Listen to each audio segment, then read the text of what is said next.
where the Ark of the Covenant was known to have been stored in Israel for 2 decades is about to be excavated for the very first time.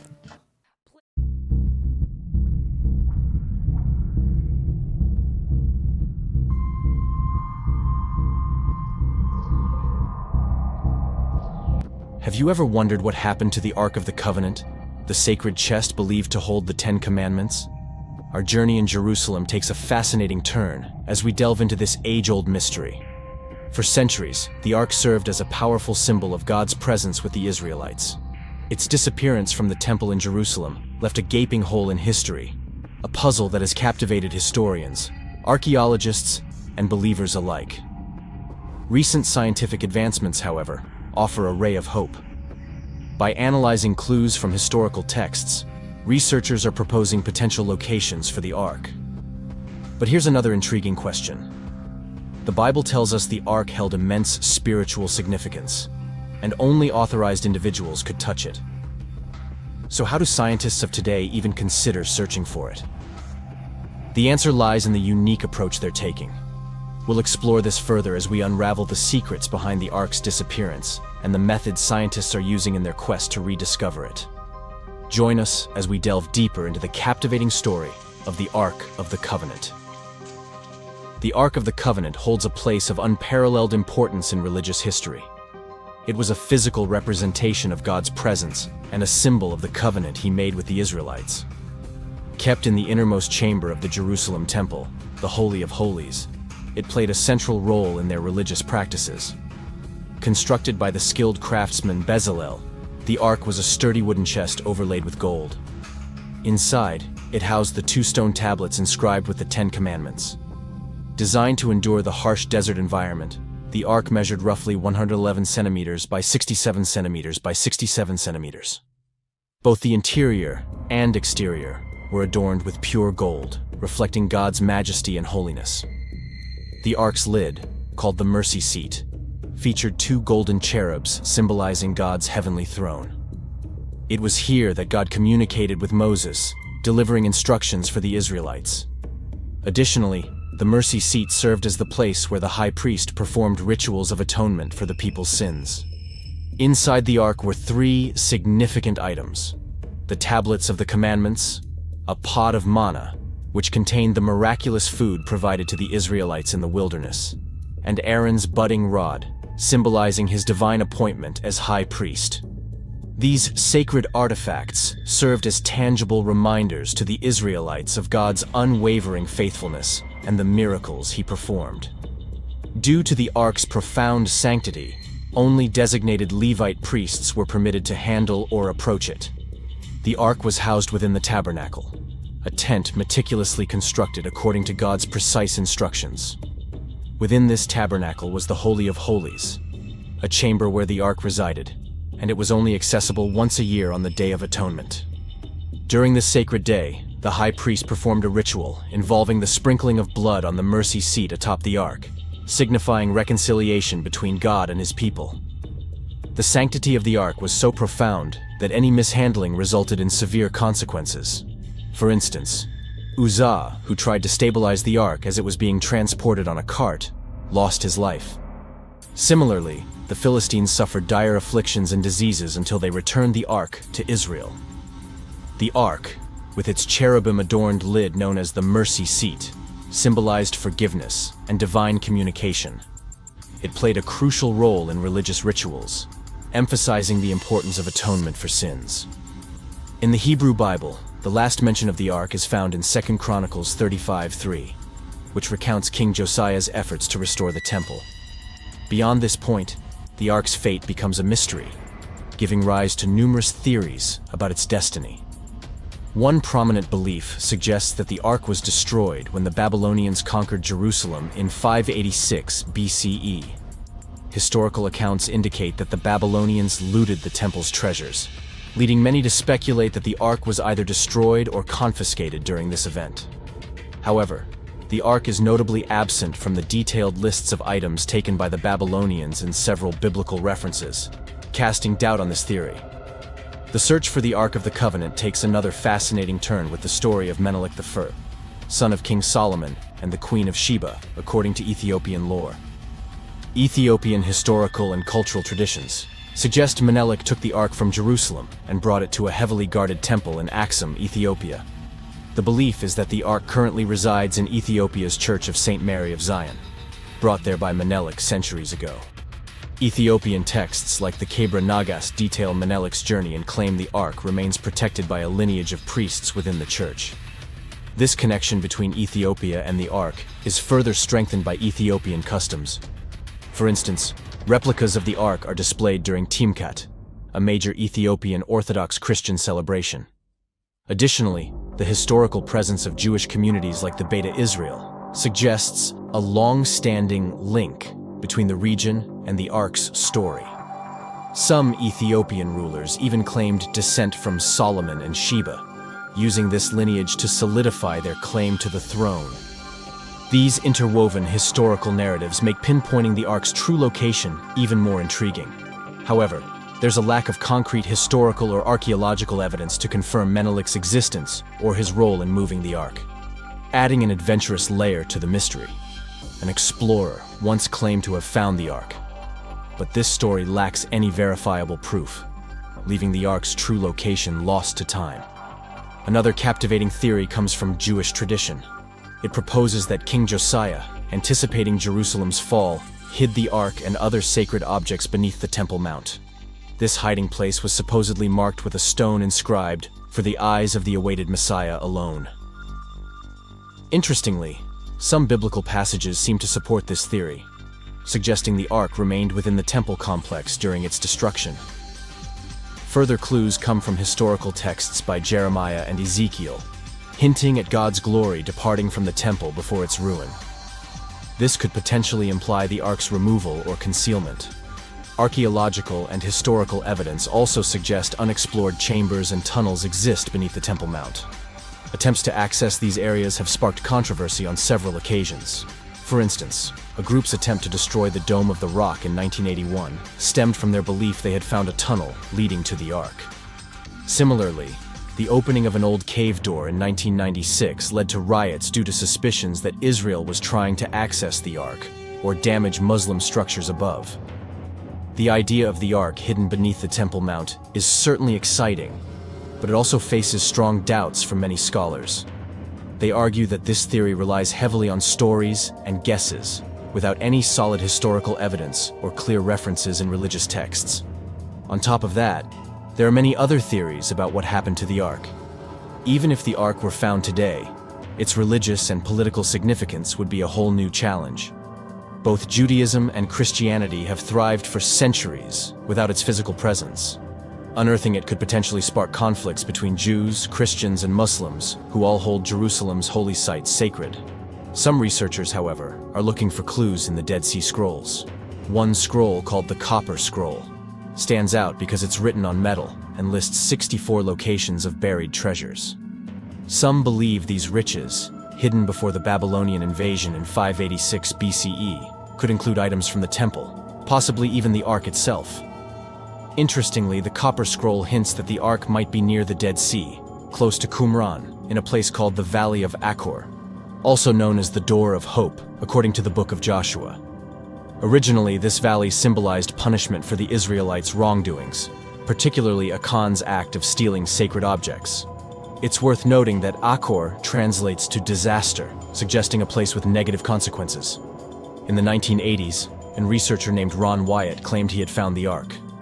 His story, both fascinating and controversial, unfolded in 1982 when he announced he'd discovered the ark and the 10 Commandments buried beneath Jerusalem's ancient ruins.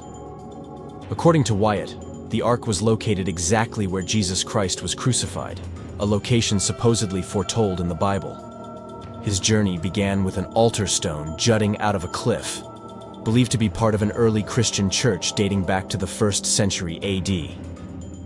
For Wyatt, this stone was a key marker pointing to the site's significance. He then claimed to find 4 holes in the stone, which he believed were where the Romans positioned wooden crosses for crucifixions, including Jesus's. He argued that one hole, positioned slightly higher, marked the spot where the thief was crucified next to Jesus. A key part of his claims centered on a square carved stone acting as a plug within a hole believed to be a crucifixion point. When he removed this stone, it revealed a crack in the rock. Wyatt linked this crack to biblical passages describing rocks being split open in moments of sorrow. Delving deeper into a network of ancient caves, Wyatt stated that he discovered the Ark of the Covenant within one of them. He described a peculiar detail during a 1999 interview. A dark substance dried in a crack above the Ark. He linked this substance to the Roman centurion piercing Jesus' side with a spear, suggesting that blood and water might have dripped onto the Ark's mercy seat. This, he compared to the way Moses used blood and water to symbolize the Israelites' covenant with God during the presentation of the Ten Commandments. According to Wyatt, he had photographic evidence of his discoveries, but he claimed divine intervention prevented their release. He recounted encountering angelic beings on a return visit, suggesting the world wasn't prepared to see these things firsthand. Despite his claims and attempts to document them with photos and videos, the alleged divine obstruction of their exhibition raised doubts among scholars. Even with skepticism and disapproval from biblical scholars and his own church leadership, Wyatt's claims continue to spark interest in biblical archaeology. Wyatt's pursuits extended beyond the Ark. He claimed to have found over 100 biblical relics, including remnants of Noah's Ark, stones from its anchor, the tombs of Noah and his wife, the site of the Tower of Babel, and even Jesus' blood in an earthquake-created crack. However, his claims faced significant criticism, with leaders within his own church dismissing them. In an attempt to verify Wyatt's story, some explorers ventured to Jerusalem. Upon arrival, they were led to the Church of the Holy Sepulchre, where they explored the tomb located to the left of the entrance.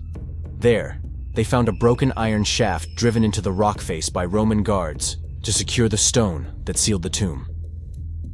Biblical accounts describe a heavenly angel effortlessly rolling this stone away on the morning of Jesus' resurrection, revealing the empty tomb. The distance between this iron rod and the stone ledge measured 13 feet, hinting at the massive size of the original stone. Continuing with the story of Ron Wyatt's Ark discovery, explorers who visited Jerusalem after his claims arrived at the Church of the Holy Sepulchre. Inside the first chamber, they found features aligning with biblical descriptions. A weeping chamber to the left, and a used crypt on the right, potentially signifying where Jesus was laid to rest. The surroundings also included Golgotha, traditionally known as the place of the skull, and the Garden Tomb, reinforcing biblical narratives of Jesus' crucifixion near a garden and a tomb. Further exploration revealed a limestone escarpment where Golgotha was likely situated. This rock face had features consistent with Roman crucifixion practices: horizontal slots, cutouts, and a larger one possibly used for displaying signs during executions. A fissure, or crack, ran through the escarpment, potentially connecting to these cutouts and aligning with biblical references to an earthquake upon Christ's crucifixion. Now, regarding Ron Wyatt's discovery of the Ark of the Covenant, it's important to acknowledge the lack of visual evidence presented. However, Wyatt, known for earlier archaeological finds, claimed to have located the Ark, relying on his personal testimony. His account describes a chance encounter in Jerusalem that led to conversations about archaeology and the Ark's potential location at Jeremiah's grotto. Interestingly, Wyatt initially arrived in Jerusalem with the aim of diving for chariot parts, but fate seemed to have a different plan. He felt drawn to the city, unaware that his original purpose would be completely replaced by a new discovery. This urge to be in Jerusalem was sparked by reading a passage in 2 Kings 25, describing the city being surrounded by a single wall. This detail triggered an intuition, perhaps even a spiritual nudge, that the Ark might be hidden within that very location. Wyatt then began excavating near the cliff wall, and his efforts reportedly led to the discovery of cutouts, where the inscription, "Jesus of Nazareth, King of the Jews," might have been displayed. Additionally, he found holes believed to be crucifixion points at the cliff's base, suggesting a designated execution area due to its high visibility for maximum impact. It's important to note that Wyatt's excavation wasn't random digging. He had a permit from the Israel Antiquities Authority, though the sensitive nature of the work kept it from public knowledge. Critics have questioned whether he ever conducted any excavation at all, but the evidence suggests otherwise. Wyatt reportedly had a team assisting him, working both above and below ground. In support of his findings, Wyatt also referenced the Book of Maccabees, a historical text containing some valuable information, even though it isn't considered a holy book by all traditions. According to a prophecy by Jeremiah, mentioned in Maccabees, sacred items were hidden in a cave by Jeremiah and sealed away, waiting for a future divine revelation. Continuing with Ron Wyatt's story, he claimed that the earthquake during Christ's crucifixion split the cliff face open, creating a crack that reached a spot 20 feet below where he found the ark. According to Wyatt, the ark's positioning allowed it to receive some of Christ's blood that flowed through the crack when a soldier pierced his side. Wyatt described the ark not as a forgotten relic, but positioned against a cave wall with a beautiful crystal at the far end, sparkling with rainbow colors. He also claimed to have encountered 4 angels guarding the ark since the time of Moses. These angels, he said, instructed him to document his findings. Incredibly, Wyatt said the angels lifted the ark's lid and allowed him to take a sample of dried blood from the mercy seat. He claimed tests showed this blood had only 24 chromosomes, unlike any typical human blood. Humans have 23 chromosomes from each parent for a total of 46. This anomaly, with a single Y chromosome, wouldn't allow for normal human development, according to Wyatt. In Wyatt's narrative, Christ's blood flowing onto the ark during the crucifixion symbolized the fulfillment of both the Old and New Covenants. He linked this to biblical references about blood and water as evidence of Christ's sacrifice. Wyatt believed the ark, representing God's presence on earth, would remain hidden until a future revelation. While hinting at a future event where a select few would witness the ark's contents, Wyatt differed from traditional interpretations of the millennium. He emphasized the importance of seeking forgiveness, understanding scriptures, and preparing for coming events. The discussion then alluded to a future conflict between those who follow God's commandments and those who follow opposing laws. This potential clash could lead to a moment of reckoning, where everyone might be forced to choose between following God's laws or facing consequences. However, due to the lack of evidence, Wyatt's revelations remain highly debated.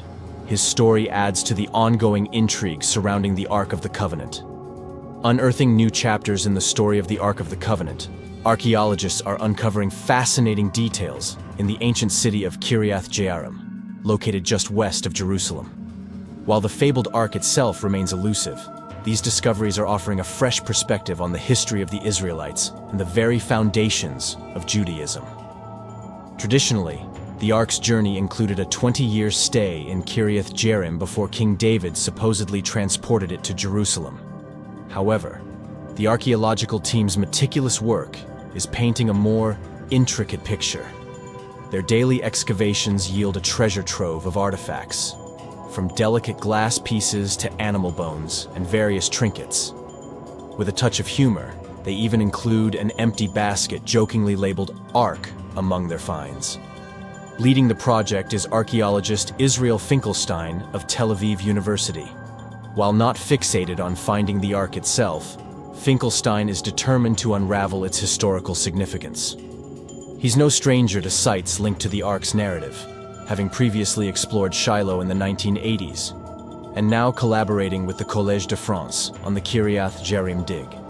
Finkelstein delves deeper, suggesting the tale of David's Ark relocation to Jerusalem, found in 2 Samuel 6, might have been a later addition to a narrative that originally concluded in Kiriath Jearim. This challenges long-held beliefs about authorship within the Bible, which Finkelstein proposes is a compilation authored by various individuals across different periods. The texts attributed to figures like David and Solomon may have actually emerged centuries after their lifetimes. Further fueling this debate is the lack of substantial archaeological evidence supporting the grand unified Israelite kingdom described in the Bible's 10th century BCE. The opulent narratives surrounding this era, including the construction of Solomon's temple, likely arose much later, around the 7th century BCE during King Josiah's reign. This period saw a surge in texts emphasizing Josiah's efforts to centralize worship at the Jerusalem temple, potentially overshadowing other religious practices.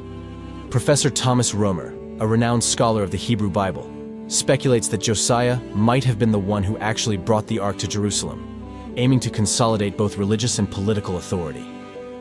According to Romer, the story about David relocating the ark could be a justification written during Josiah's reign. This theory could also explain the abrupt silence about the ark's whereabouts. After this point, considering Judah's fall to the Babylonians just a few decades later. Intriguingly, the Bible itself offers a subtle clue in 2 Chronicles 35:3. This verse seems to credit Josiah, not David, with the instruction to place the ark within the temple. The ongoing excavations at Kiriath Jearim are providing crucial evidence supporting the Josiah theory. Marking the first comprehensive exploration of this biblical site, the dig has unearthed remnants spanning from the early Bronze Age to the Byzantine era. The latest season uncovered a substantial retaining wall, 3 meters thick and still standing at a height of 2 meters. Based on pottery fragments found nearby, this wall dates back to the 8th or 7th century BCE. Its function likely involves supporting a leveled terrace atop the mound, a common architectural feature in ancient settlements. Notably, such terraces often served as platforms for temples, hinting at the potential existence of a significant religious center at the site during Josiah's reign. These discoveries, coupled with scholarly analysis, are rewriting the narrative surrounding the Ark of the Covenant and its connection to the development of Judaism. While the mystery of the Ark's final resting place remains unsolved, the ongoing excavations at Kiriath Jearim are providing a captivating window into a pivotal period of history. While the physical Ark remains elusive, ongoing excavations and scholarly analysis are shedding new light on its enigmatic history.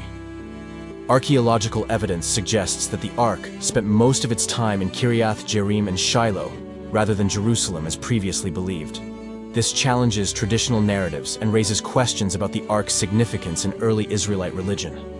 Scholars also propose that the Ark's contents might have differed from later interpretations.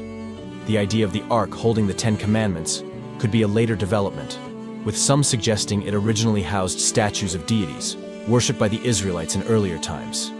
These findings challenge conventional understandings of the Ark's role and symbolism, offering a more nuanced perspective on its place in ancient history. The ongoing debate between archaeological and faith-based perspectives highlights the complexity of interpreting religious artifacts and narratives. Ultimately, the Ark of the Covenant remains a source of intrigue and inspiration, prompting ongoing exploration and reflection on its historical and religious significance. As new discoveries emerge, our understanding of this enigmatic symbol continues to evolve, offering insights into the beliefs and practices of ancient Israel. With a search for the Ark of the Covenant. The site where the Ark of the Covenant is the resting place of the Ark of the Covenant. The incredible miracle, the Ark of Covenant appears in Gaza. Hundreds of Muslims convert. The ancient artifact known as the Ark of the Covenant has reportedly reappeared, this time in Gaza. The Ark, filled with biblical significance and surrounded by mystery, is important in both Jewish and Christian faiths.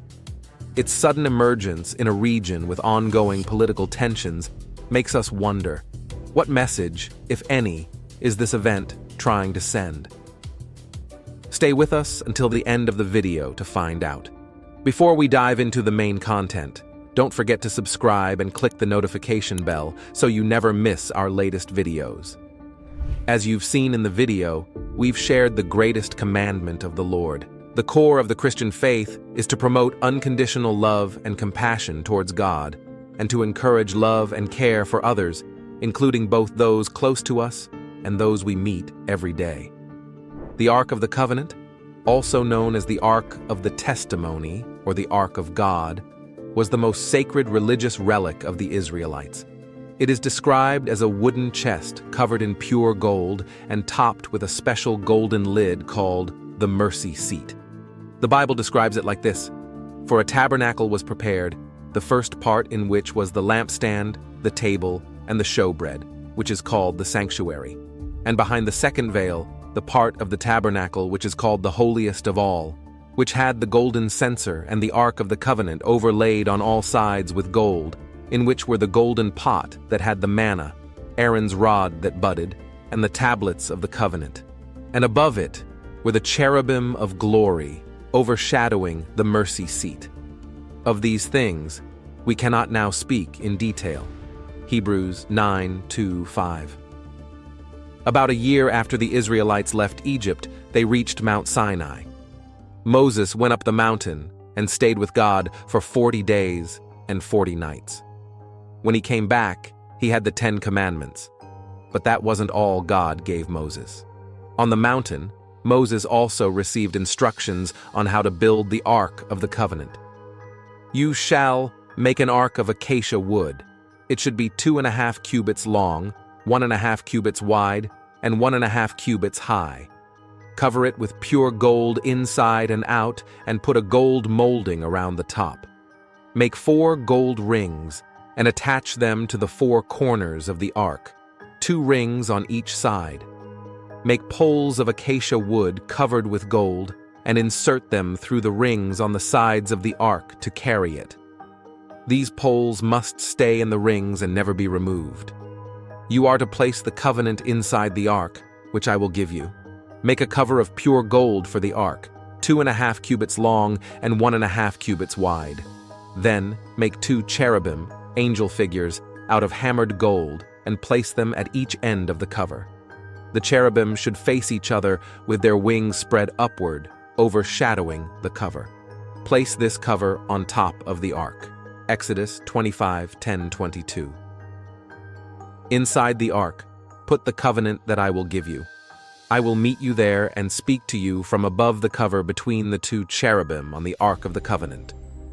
I will tell you everything you need to know about the Israelites." What was inside the Ark of the Covenant?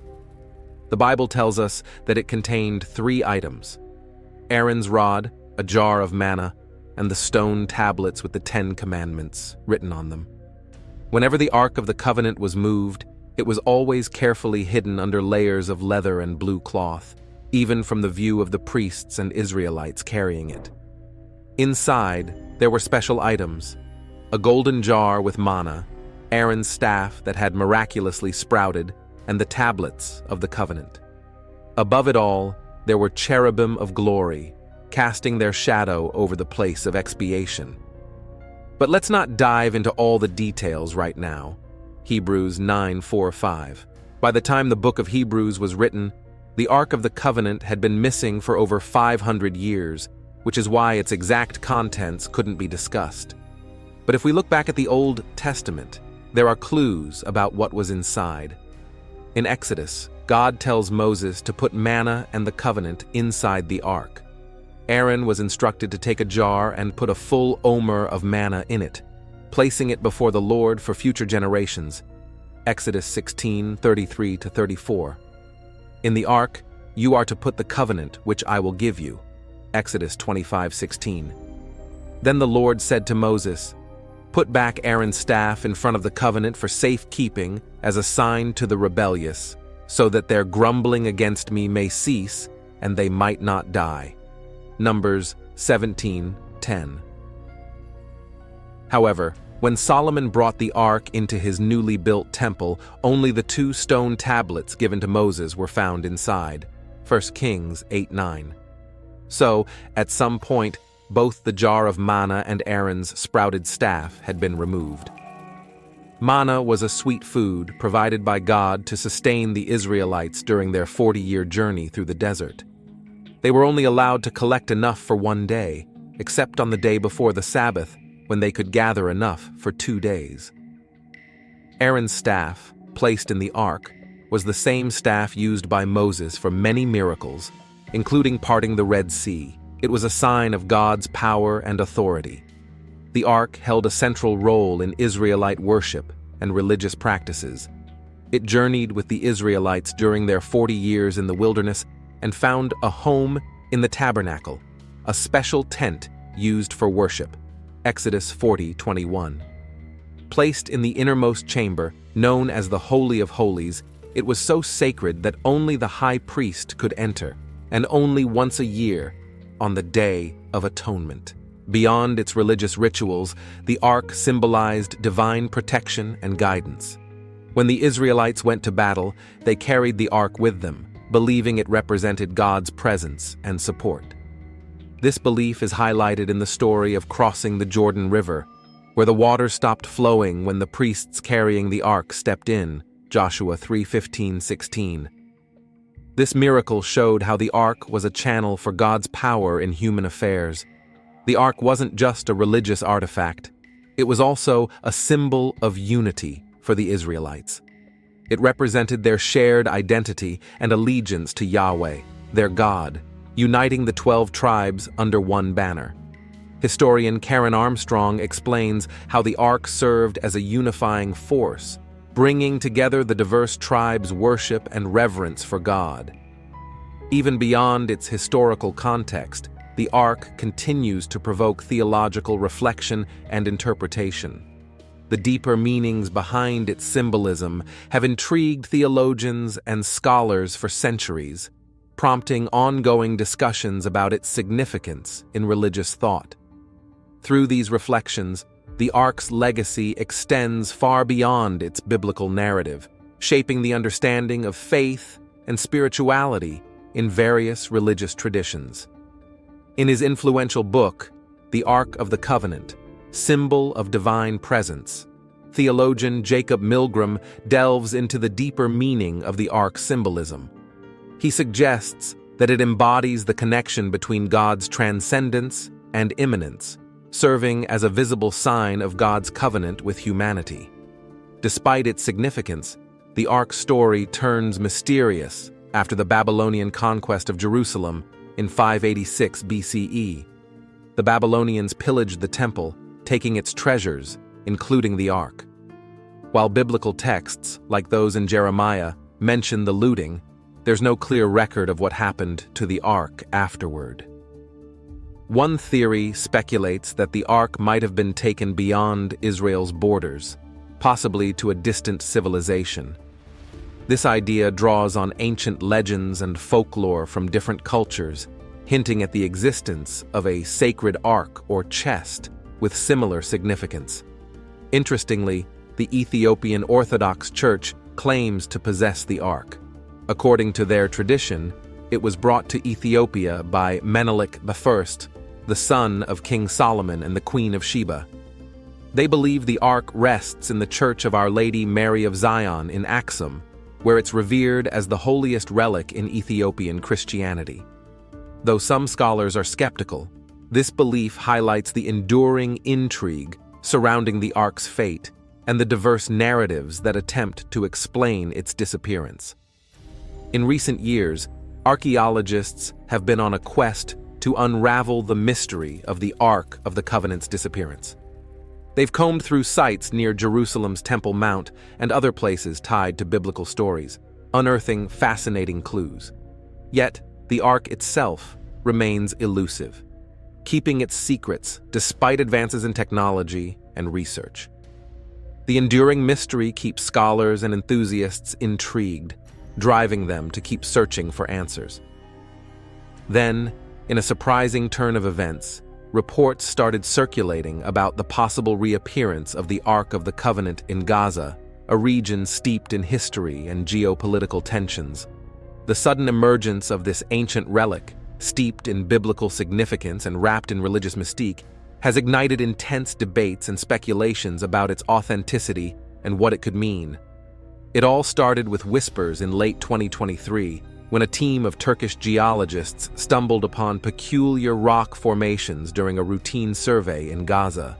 These formations resembled the outline of a massive ship, partially buried and worn down by time. Initially met with skepticism, the rumors gained credibility when leaked photos of the structure's impressive size and seemingly artificial features circulated online. Soon, the world was captivated as a diverse team of experts, including archaeologists, geologists, and religious scholars, gathered to investigate the site. Their initial findings, announced in a press release in February 2024, supported the early reports. The uncovered structure, stretching over 400 cubits, around 150 meters long, matched the biblical description of Noah's Ark. Moreover, discovering chambers and petrified animal remains within the exposed sections only fueled further speculation. Beyond religious interpretations, various explanations for the structure in Gaza have been proposed. Some archaeologists suggest it might be an ancient shipyard or a massive structure built by an unknown civilization. Others think it could be a natural geological formation that just happens to look like a ship. While these ideas are worth considering, the size and specific features of the structure lean toward it being man-made. Only further investigation and analysis will help us understand its true origin. Looking at it from a biblical perspective, the appearance of the Ark in Gaza carries a powerful message of salvation amidst conflict. Throughout the Old Testament, God shows his commitment to delivering his people, even in the face of great challenges.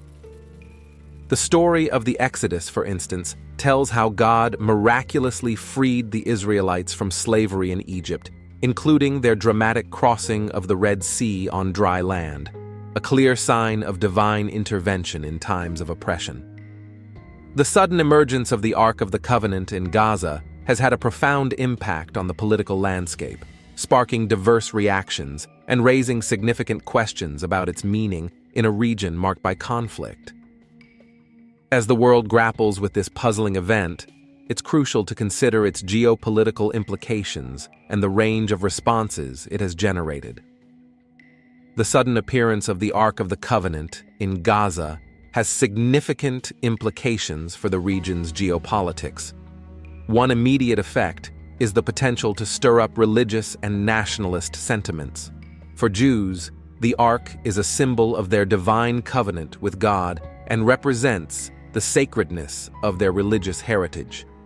Its presence in Gaza, a predominantly Muslim area, could be viewed as a challenge to Palestinian sovereignty and Islamic faith. Conversely, some Palestinians might see it as a symbol of Jewish conquest and occupation, adding to existing tensions. Additionally, the Ark's arrival in Gaza could worsen tensions between Israel and Hamas, the militant group governing the territory. Hamas, seeking to establish an Islamic state in Palestine, may use the Ark as a political tool. By portraying it as a sign of divine support for their cause, Hamas could rally support among Palestinians and attract international attention, complicating efforts for a peaceful resolution. Moreover, the Ark's appearance raises concerns for regional stability and security. Given Gaza's proximity to Israel, any perceived threat to Israeli interests from the Ark could prompt a swift response from the Israeli government. Israel, with its strong military capabilities, prioritizes security and preventing the spread of weapons in the area. The sudden emergence of a relic with potential religious and historical significance might be seen as a security issue, leading Israeli authorities to closely monitor the situation in Gaza and take measures to protect their interests. The Ark's presence in Gaza has captured the attention of various groups worldwide, from religious leaders to diplomats and scholars. While some view it purely through a religious lens, others see it as intertwined with geopolitics and global affairs. Organizations like the United Nations, deeply involved in mediating the Israeli-Palestinian conflict, may perceive the Ark's appearance as adding complexity to peace negotiations and humanitarian efforts in Gaza. Neighboring Arab states, often supportive of the Palestinian cause, might worry about its impact on regional stability and the broader Arab-Israeli conflict. Reactions to the Ark's presence have been diverse, reflecting existing political and religious beliefs. Among Palestinians, there's a mix of skepticism, curiosity, and concern. Some see it as a symbol of hope and divine intervention, while others fear it could be used for political purposes or worsen instability. Similarly, Israelis' responses vary from cautious interest to outright skepticism. Some doubt its authenticity, while others worry about security and diplomatic consequences. In religious circles, the Ark's appearance has sparked theological debates. Christians might see it as a sign of God's presence and a link to biblical promises fulfilled in Jesus Christ. Jesus' message of reconciliation and peace shines through the presence of the Ark in Gaza, a region long troubled by conflict. In the Bible, he constantly urged his followers to seek harmony and make peace with one another. This echoes in Matthew 5:23-24, where he emphasizes resolving conflicts before offering gifts at the altar. This shows that fostering understanding and reconciliation is integral to spiritual practice. Furthermore, the Ark's appearance in Gaza carries a deeper meaning of God's unwavering presence and faithfulness during adversity. Despite the hardships faced by the people there, the Ark stands as a tangible reminder of God's promise to never forsake his people. This brings hope and comfort to those suffering, assuring them of God's love and support. Reflecting on Moses' words in Deuteronomy 31:6 and Joshua 1:9, we find timeless encouragement for facing life's challenges with strength and courage. These verses, etched in the hearts of many believers, resonate across generations. They acknowledge the daunting nature of new beginnings and the natural fears that accompany them. Strength and courage, as emphasized by Moses, encompass not only physical prowess, but also mental and emotional resilience. They urge us to confront challenges head-on, acknowledging our fears but not letting them paralyze us. This message transcends time and circumstance, inspiring us to navigate life's uncertainties with unwavering resolve and trust in God's presence. Continuing from Moses' words in Deuteronomy, Joshua 1:9 delves deeper into the wellspring of strength and courage, emphasizing the pivotal role of God's presence. For the Lord your God is with you wherever you go. This assurance forms the cornerstone of the message, affirming that the Israelites are not embarking on their journey alone. With the unwavering companionship of God, they find both security and purpose, fortifying their determination in the face of adversity. The verse addresses specific anxieties, fright and dismay, illustrating the paralyzing grip of fear. Fright conveys sudden, intense fear, while dismay suggests feeling overwhelmed or discouraged. Both emotions can hinder progress. Yet, the verse assures that God's presence dispels these fears, enabling the Israelites to press forward confidently, unburdened by trepidation. Concluding with a resounding promise, the verse reiterates God's omnipresence. The Lord your God is with you wherever you go. This reaffirms that geographical boundaries or daunting challenges hold no sway over God's steadfast support. This constant assurance underscores the Israelites' collective journey as a beacon of hope and resilience amidst uncertainty. Beyond its historical context, Joshua 1:9 resonates deeply with believers today. In our own lives, we encounter myriad challenges that evoke fear and uncertainty, be it navigating new paths, navigating difficult relationships, or wrestling with personal struggles. Yet, this verse offers a timeless message of solace, reminding us of God's enduring presence and unwavering encouragement. It beckons us to confront our fears with courage, guided by the assurance that we are never alone on our journey. While Joshua 1:9 doesn't promise a smooth journey without obstacles, it underscores the importance of action and resilience. Just as the Israelites were tasked with conquering new lands and forging a nation, we too are called to navigate life's complexities with determination. Despite the challenges ahead, the verse assures us that faith in God's presence can provide the strength and courage needed to persevere. Expanding beyond personal struggles, this verse holds relevance in confronting broader societal issues. The call to be strong and courageous becomes a rallying cry for action in the face of injustice or oppression. It prompts individuals to advocate for change, to stand up against inequity, and to trust in God's guidance throughout their endeavors. In essence, Joshua 1:9 is a timeless reminder of the power of faith and resilience in overcoming adversity. Whether facing personal trials or societal injustices, the verse encourages us to draw strength from our belief in God's unwavering presence. With this assurance, we can confront challenges head-on, confident that we are never alone in our journey toward a better tomorrow. Before you leave, subscribe to the Savior channel for the latest news.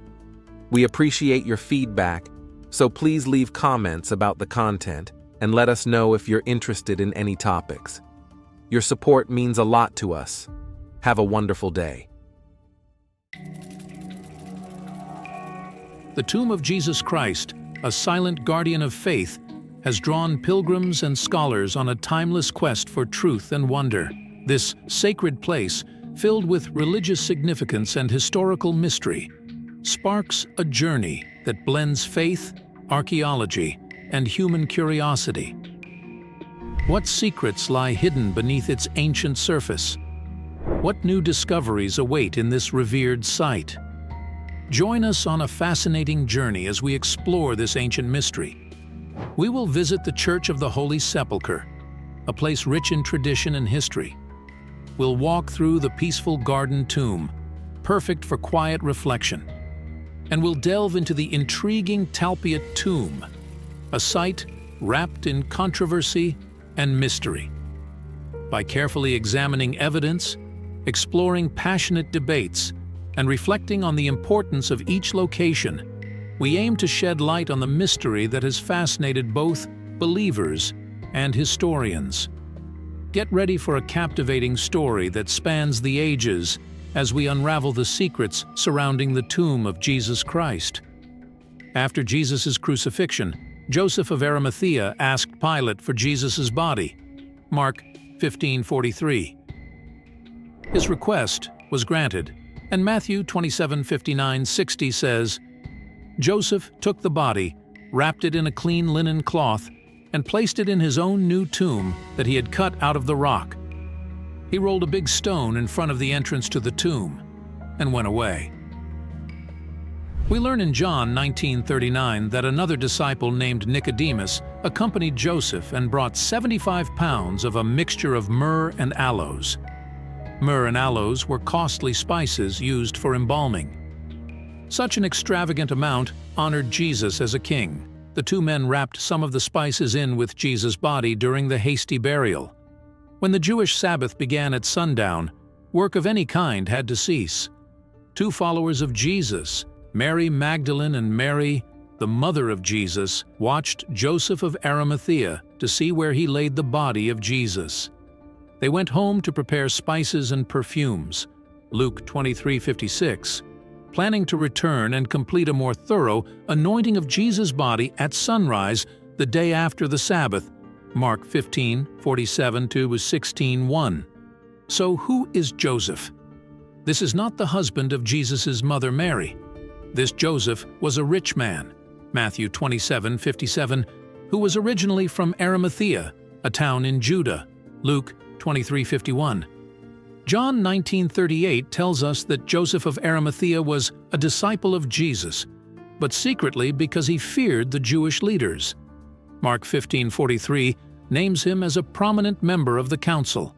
The Greek word translated as prominent also means honorable, noble, influential, and respected. Indeed, Luke 23:50 praises him as a good and upright man. The council was the supreme court of Judaism, also known as the Sanhedrin. It was composed of the chief priests, elders, and teachers of the law, so Joseph of Arimathea was a religious leader. This is the same Sanhedrin that condemned Jesus as a blasphemer and sentenced him to death. Joseph, however, had not taken part in the illegal late-night trial where Jesus was falsely accused. At the trial, the Sanhedrin had unanimously agreed that Jesus deserved the death sentence. But Luke 23:51 tells us that Joseph had not consented to their decision or action. Both Luke and Mark describe Joseph as waiting for the kingdom of God. The Greek verb used for wait here means to eagerly anticipate, to await with confidence. Joseph of Arimathea had been looking for God's salvation. When Jesus showed up, Joseph recognized the Savior for whom he had waited so long. Joseph's decision to give his newly hewn tomb to Jesus was likely based on both a desire to honor him and simple practicality. Joseph's tomb was in a garden near the place where Jesus had been crucified. Joseph and Nicodemus were running out of time before sundown. John 19:42 spells it out, because it was the Jewish day of preparation, and since the tomb was nearby, they laid Jesus there. As mentioned above, generally speaking, after Jesus was crucified by the Romans around 30 or 33 AD, his body was laid in a rock-cut tomb. This burial spot holds special meaning for millions of Christians because they believe Jesus rose from the dead 3 days later. The resurrection is a cornerstone of Christian faith. According to tradition, women who came to anoint Jesus' body found the tomb empty, symbolizing his resurrection. The description of Jesus' burial site in the Gospel of John is consistent with the discovery by a team of archaeologists of a tomb surrounded by the Church of the Holy Sepulchre in Jerusalem's Old City in 2016. The Church of the Holy Sepulchre is about 500 feet south and 350 feet east of the ancient city wall of Jerusalem, built by Herod Agrippa 10 or 15 years after Jesus' crucifixion. This location surrounding the tomb has been a crowded urban area since the 4th century. When Jesus was buried in 30 AD, this area was outside the city.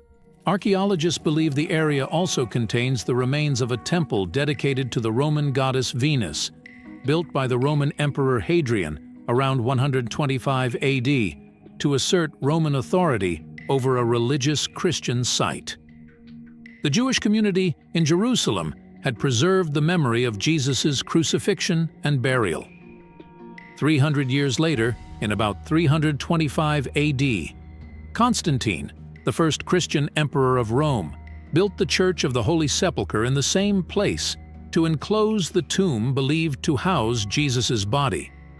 Constantine's troops built a rotunda around Jesus' tomb, and on the other side of the Holy Garden, a basilica with side aisles where people could pray. Between the rotunda and the basilica is the hill of Golgotha, or Calvary, where Jesus was crucified. Today, researchers are taking a closer look at Jesus' tomb. Their findings are fascinating, suggesting there might still be some remains despite centuries of history.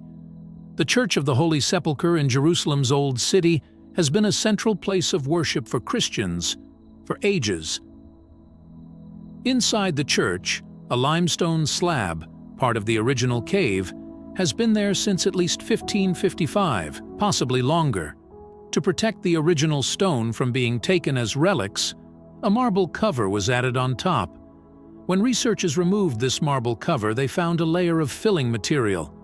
Working diligently for 60 hours, they uncovered another marble slab with a carved cross on it. Beneath this slab was the original limestone burial bed, remarkably intact. They carefully cleared away debris, revealing the very rock believed to be where Jesus was buried. They also found a Christian cross, likely carved during the Crusades. Archaeologist Frederick Hebert and his team were astonished by a remarkable discovery during recent excavations at the Church of the Holy Sepulchre. For centuries, the exact location of Jesus' tomb has been debated, but this new evidence strongly suggests it has remained unchanged throughout history. Within the 18th century structure safeguarding the tomb, they uncovered the original limestone cave walls, a truly awe-inspiring find. To share this extraordinary revelation, the scientists created a window in the shrine's southern wall, offering a glimpse of the cave wall. Antonio Maropoulou, the scientific director overseeing conservation efforts, eloquently stated, "This is the holiest rock of all time, and now we can finally see it." While the discovery is exciting, definitively confirming this as Jesus' burial site remains elusive from a purely archaeological perspective. However, numerous clues point to its authenticity. Around 300 years after Jesus' crucifixion, representatives of Roman Emperor Constantine, Rome's first Christian emperor, identified this sacred location. Constantine was deeply committed to honoring Christianity's holy sites and directed a search for places mentioned in the Gospels.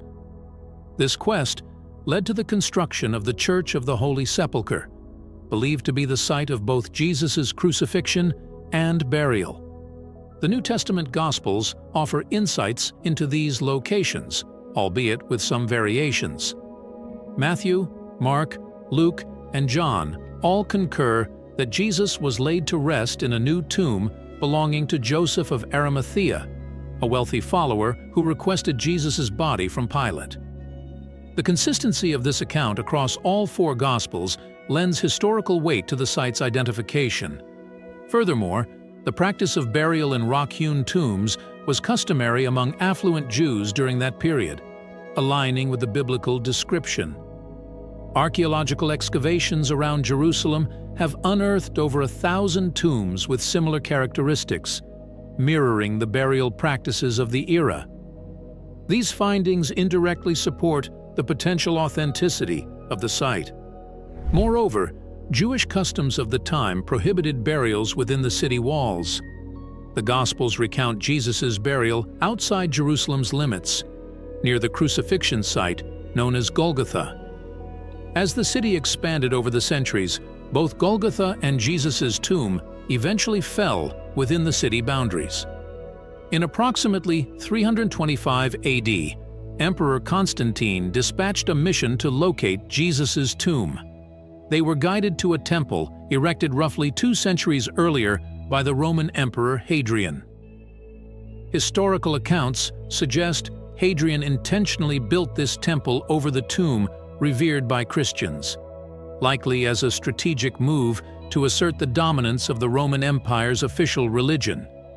Eusebius, the bishop of Caesarea, documented the remarkable events that followed. During their excavation, the explorers demolished the Roman temple, revealing a rock-cut tomb beneath.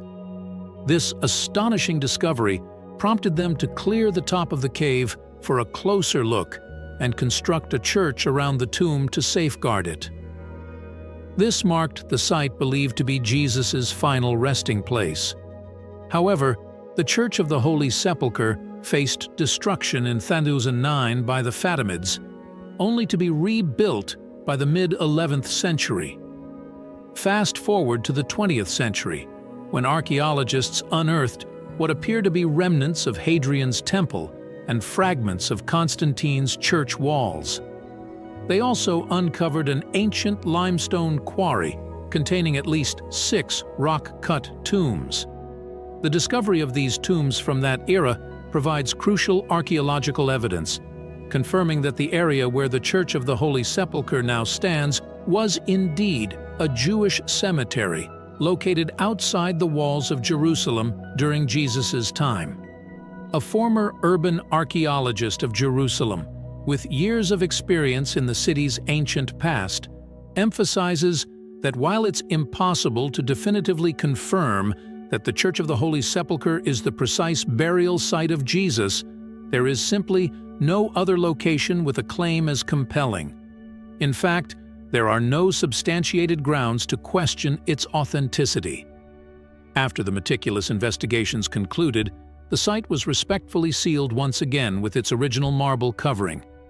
Antonia Moropoulou, a key figure in the investigation and restoration process, reveals that the tomb may remain unopened for centuries, perhaps even millennia, due to the meticulous architectural conservation techniques employed to ensure its preservation for generations to come.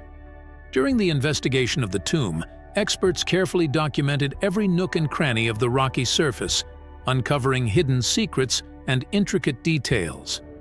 Back in 1999, archaeologist Martin Biddle published a deep dive into the tomb's history, shedding light on its importance in both historical and religious contexts. But why do believers think this site is the one mentioned in the Gospels? the answer lies in the treasures revealed when the tomb was opened, granting access to the cave walls. Scholars pored over every inch, seeking graffiti or markings that could offer crucial evidence about the site's authenticity. Martin Biddle points out that neighboring tombs share similar features, many adorned with crosses and inscriptions, etched or painted onto the rock. These marks provide vital clues about burial customs and religious beliefs of the time, giving insight into the significance of the tomb believed to be Jesus's. Recently, researchers from the National Technical University of Athens completed a thorough 5-month investigation of the sanctuary. They focused on fortifying the structure, cleaning, and meticulously documenting every corner. Their efforts amassed a wealth of information to be studied in the years ahead, aiming to deepen our understanding of the origins and history of this revered site, often seen as Jesus' final resting place after his crucifixion. Another possible location for the tomb of Jesus is the Garden Tomb, alternatively known as Gordon's Tomb, has long captured the imagination of believers and scholars alike as a potential resting place of Jesus Christ. Nestled within a serene garden setting, this site has become a focal point for pilgrimages and contemplation among Christians, particularly evangelical communities. However, beneath its tranquil facade lie layers of historical, archaeological, and religious complexities that challenge its identification as the authentic tomb of Jesus. This essay endeavors to explore the multifaceted nature of the Garden Tomb, delving into its archaeological origins, religious significance, and cultural implications in a quest to unravel the mysteries shrouding this sacred site. From an archaeological standpoint, the Garden Tomb presents a conundrum that extends beyond its serene exterior. While its picturesque surroundings and architectural features evoke the ambiance of a first-century burial site, closer examination reveals discrepancies that cast doubt on its authenticity. Notably, the absence of Second Temple-era tombs in the vicinity contradicts the historical context in which Jesus lived and died. Renowned archaeologist Gabriel Barquet's research, which dates the tomb to the Iron Age, further challenges its association with Jesus' time. The typological similarities between the Garden Tomb and First Temple-era tombs suggest an antiquity predating Jesus by several centuries. This evidence underscores the complexities of archaeological interpretation and the challenges of reconciling faith with empirical inquiry. Despite archaeological findings pointing to its antiquity, the Garden Tomb continues to hold profound religious and cultural significance for Christians worldwide. Its tranquil setting and resemblance to the biblical narrative of a garden tomb offer believers a tangible connection to the events of Jesus' crucifixion and resurrection. For evangelical Christians, in particular, the Garden Tomb serves as a sacred pilgrimage site, inviting contemplation, prayer, and spiritual renewal. However, the authenticity of the site as the actual tomb of Jesus remains a matter of debate and skepticism among scholars and religious authorities. The tension between faith and empirical evidence underscores the nuanced relationship between religion, culture, and the quest for historical truth. At the end, the Garden Tomb stands as a testament to the enduring legacy of Jesus Christ, transcending its archaeological ambiguity and religious complexities. As scholars continue to unravel the mysteries surrounding this sacred site, the Garden Tomb serves as a poignant reminder of the enduring power of faith, culture, and the quest for historical truth in shaping our understanding of the past and present. There is another thesis about Jesus' tomb, which is Talpiot Tomb. In 1980, construction workers in the East Jerusalem neighborhood of Talpiot unearthed an ancient tomb that would become the center of significant controversy and scholarly debate. Dubbed the Talpiot Tomb, and sometimes referred to as the Jesus Family Tomb, this archaeological find contained ossuaries, or bone boxes, with inscriptions that some scholars believe refer to Jesus of Nazareth and members of his family. The Talpiot tomb contained 10 ossuaries, 6 of which bore inscriptions with names such as Jesus son of Joseph, Maria, Mariamne Emara, and Judah son of Jesus. While these names were common in the 1st century CE, their presence in the same tomb sparked speculation about a possible connection to the biblical figures of Jesus and his family. The claims surrounding the Talpiot tomb were amplified by a 2007 documentary titled The Lost Tomb of Jesus, which argued that the tomb provided evidence of Jesus' marriage to Mary Magdalene and the existence of their son, Judah. These claims, however, have been met with widespread skepticism and criticism from the academic community. The majority of archaeologists and biblical scholars reject the hypothesis that the Talpiot tomb is the burial site of Jesus and his family. Critics point to the fact that the names inscribed on the ossuaries were extremely common in 1st century Judea, making it statistically improbable that they refer to the specific individuals mentioned in the New Testament. Furthermore, the theological implications of Jesus having a wife and child contradict traditional Christian beliefs. Critics also argue that the filmmakers and proponents of the Talpiot tomb hypothesis have cherry-picked evidence and ignored alternative interpretations. For instance, the name Mariamne Emara has been interpreted as referring to Mary Magdalene, but other scholars argue that it is more likely to be a double name for a single individual. The Talpiot tomb highlights the challenges and complexities of interpreting archaeological evidence, particularly when it relates to figures of religious and historical significance. In conclusion, the search for the tomb of Jesus Christ is an ongoing journey fueled by faith, historical inquiry, and archaeological exploration. While the Church of the Holy Sepulchre remains the most historically entrenched and spiritually significant site, the Garden Tomb and Talpiot Tomb add layers of complexity and intrigue to the narrative. Each location offers a unique perspective, inviting contemplation and debate about the life and legacy of one of history's most influential figures. The quest for Jesus' tomb transcends the mere identification of a physical location. It delves into the profound intersection of faith and history, reminding us of the enduring power of belief and the complexities of historical interpretation. Ultimately, whether or not a definitive answer is ever found, the search itself serves as a testament to humanity's unwavering fascination with the past, our persistent quest for truth, and our enduring connection to the story of Jesus Christ.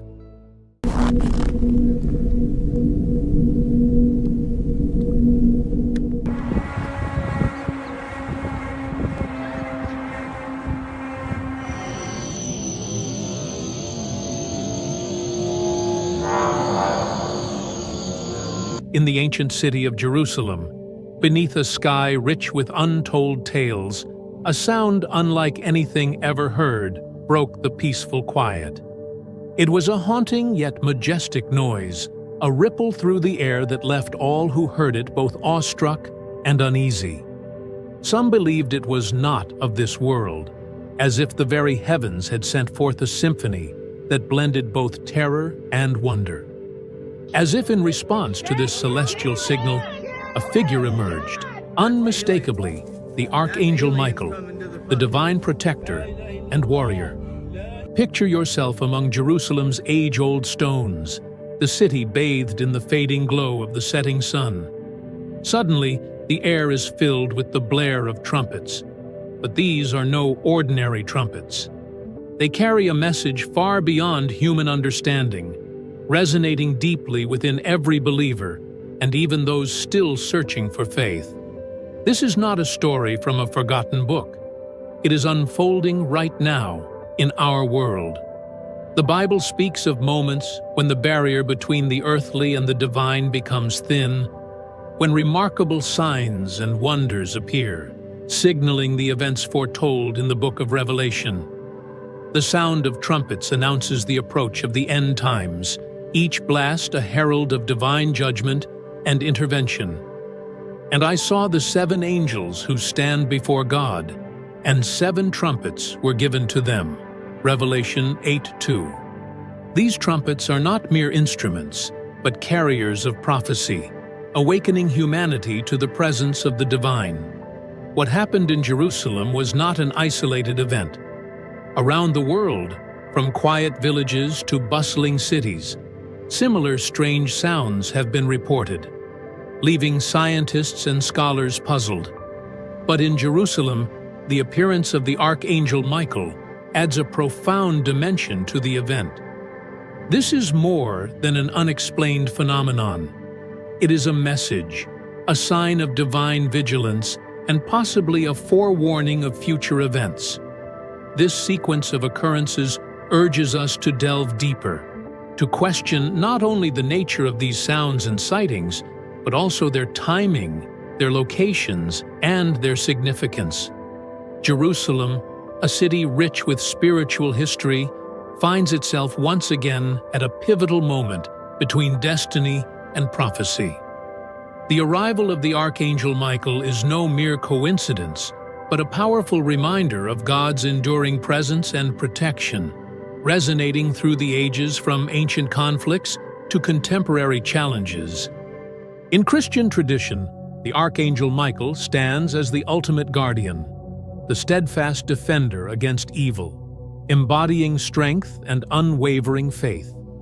His appearance in Jerusalem, coupled with those mysterious sounds, sends a jolt through our reality, urging us to look up, listen carefully, and prepare for what might come next. It's a call that resonates deeply with Christian eschatology, the study of end times, suggesting that these prophesied events might not be a distant future, but a reality unfolding right before our eyes. So, what does this mean for humanity? The global impact of these occurrences is undeniable. In a world often split between faith and skepticism, such events challenge us to rethink our understanding of the divine and reassess our place in a universe far more mysterious and interconnected than we've ever realized. These aren't just curiosities to be ignored. They are milestones on a path, markers pointing towards a deeper truth that demands our attention and reflection. The significance of these events crosses religious boundaries, sparking conversations and debates across all beliefs. For the faithful, it's a tangible sign of biblical prophecy, urging them to stay strong in their faith and vigilant in prayer. For skeptics, it's an anomaly that defies easy explanation, inviting closer investigation. For everyone, it's a reminder of the awe-inspiring mystery that envelops our existence. A mystery that, at times like these, brings us closer together, urging us to wonder, seek, and perhaps believe. As we witness these signs, let us remember that the Bible offers not just warnings, but also hope. It speaks of a future where faith triumphs over fear, and love prevails over despair. Behold, he is coming with the clouds, and every eye will see him, even those who pierced him, and all tribes of the earth will wail on account of him. Even so, Amen. Revelation 1:7. Amid the uncertainty, this promise remains a steadfast beacon, guiding us through the turbulence of our times. So, let us approach these signs with open hearts and minds, ready to engage with the mysteries they reveal and eager to understand their place in the grand scheme of things. In doing so, we affirm our role in a narrative far larger than ourselves, a narrative of redemption, hope, and the enduring love that guides the universe toward its ultimate destiny. In the heart of Jerusalem, where ancient stones have absorbed centuries of prayer and devotion, something truly extraordinary unfolded. The very air seemed to come alive with the sound of trumpets. Trumpets not crafted by human hands, but by a force far beyond our grasp. This was no ordinary call to worship or celebratory fanfare. It was an otherworldly sound that captivated the entire city, drawing everyone into a shared moment of awe. Among the witnesses, both locals and visitors alike, there was a hushed whisper of a divine presence, a radiant figure of immense strength.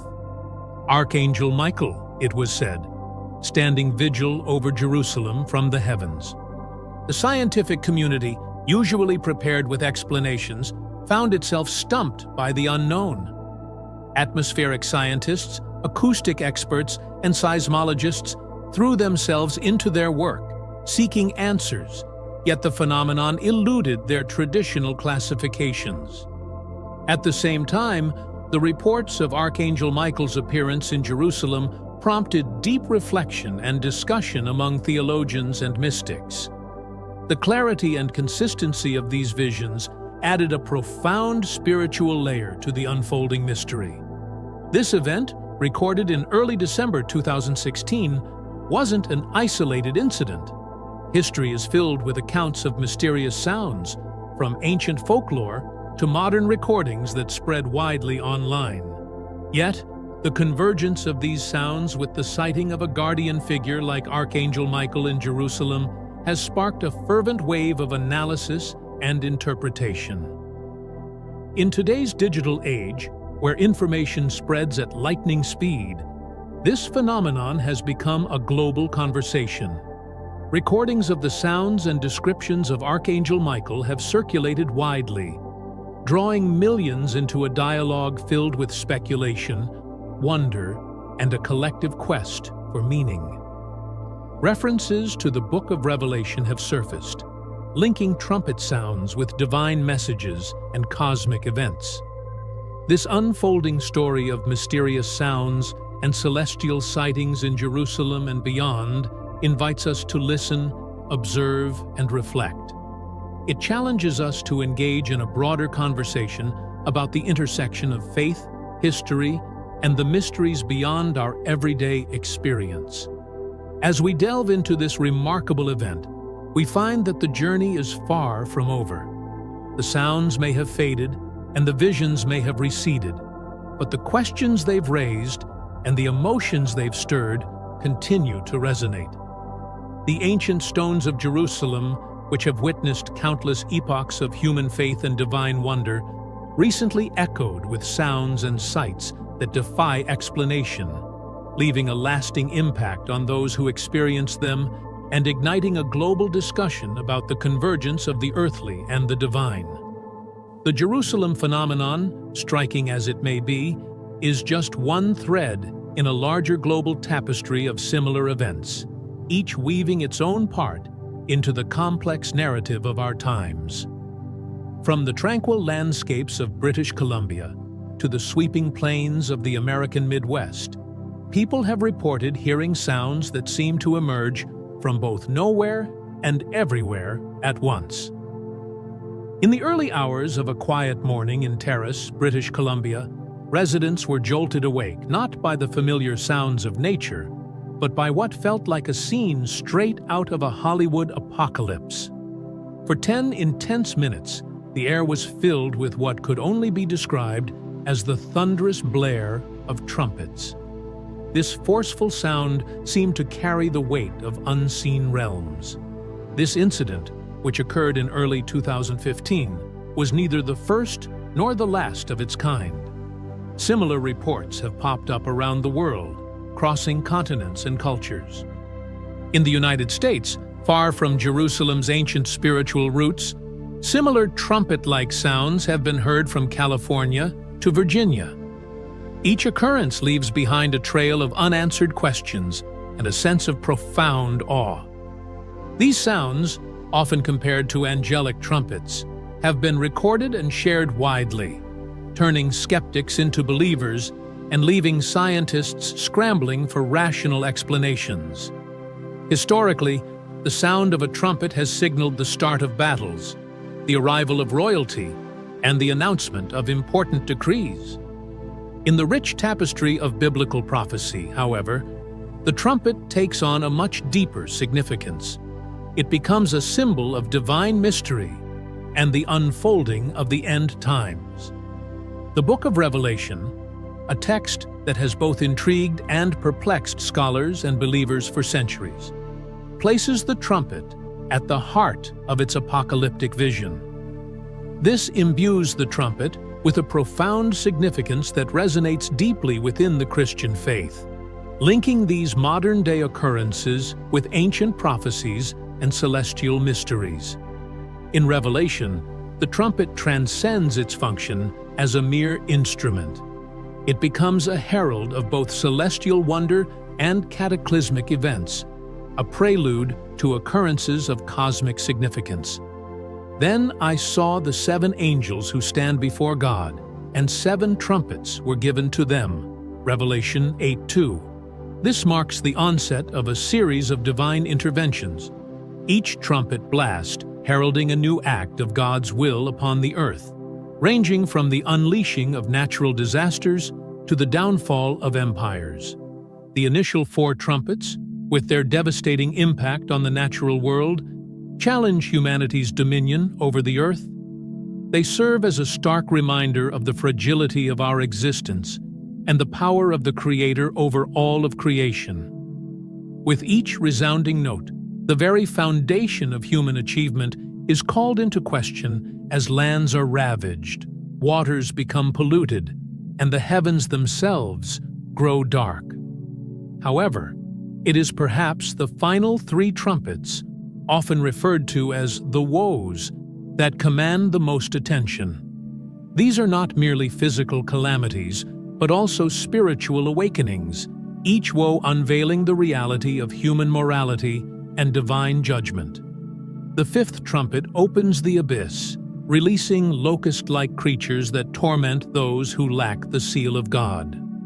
This torment is not of the flesh, but of the soul, a divine message to a humanity that has strayed from the path of righteousness. The 6th trumpet unleashes a vast horde, resulting in the death of a third of humanity. It is a somber reflection on the consequences of war and conflict, a dire warning of the potential devastation if humanity continues on its destructive course. Yet, even amidst such devastation, the core message lies not in despair, but in the possibility of redemption, an invitation to repentance before the sounding of the final trumpet. As the narrative progresses toward the 7th and last trumpet, anticipation intensifies within the Christian tradition.